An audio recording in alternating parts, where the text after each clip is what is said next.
Science focus में आपका स्वागत है।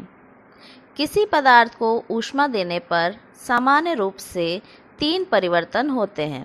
पहला, पदार्थ के ताप में वृद्धि। दूसरा, पदार्थ की अवस्था में परिवर्तन। और तीसरा, पदार्थ में प्रसार। हम पहले 2 परिवर्तनों का अध्ययन कर चुके हैं।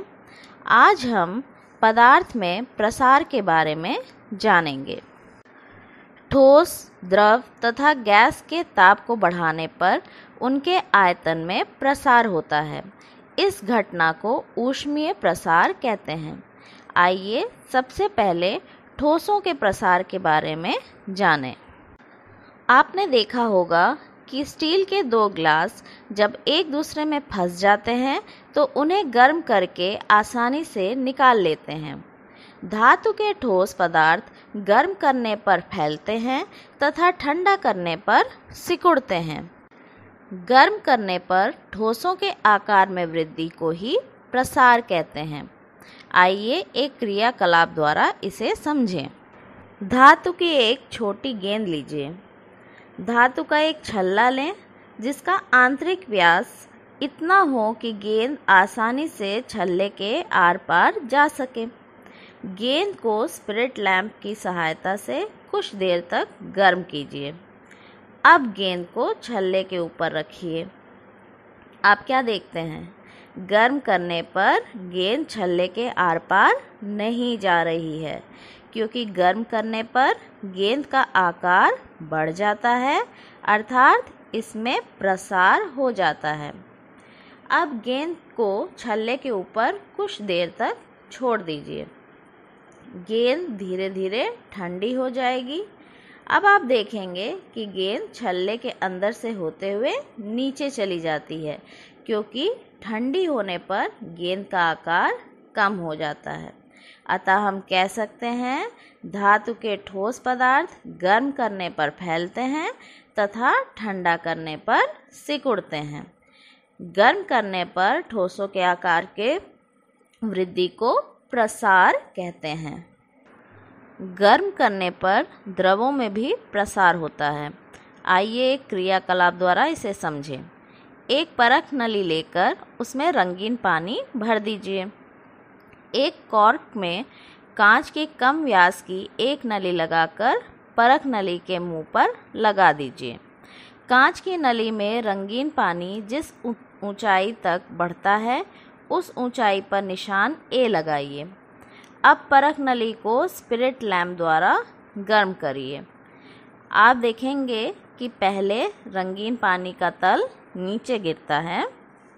पानी के इस तल पर निशान C लगाइए। परख नली को लगातार गर्म करते रहने पर कुछ देर बाद पानी के तल पर प्रभाव पड़ता है। कांच की नली में पानी का तल ऊपर चढ़ता है। अब पानी का तल जिस ऊंचाई पर चढ़ता है उस पर अब निशान B लगाइए। उपरोक्त क्रियाकलाप में जब परख नली को गर्म किया जाता है तो पहले ऊष्मा परख नली को मिलती है, जिससे पहले परख नली में प्रसार होता है, जिस कारण पहले रंगीन पानी का तल बिंदु A से C तक नीचे गिरता है।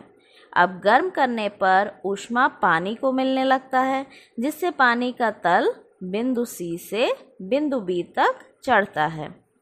अतः ठोस की भांति द्रव भी गर्म करने पर फैलते हैं तथा ठंडा करने पर सिकुड़ते हैं, अर्थात द्रवों में भी प्रसार होता है।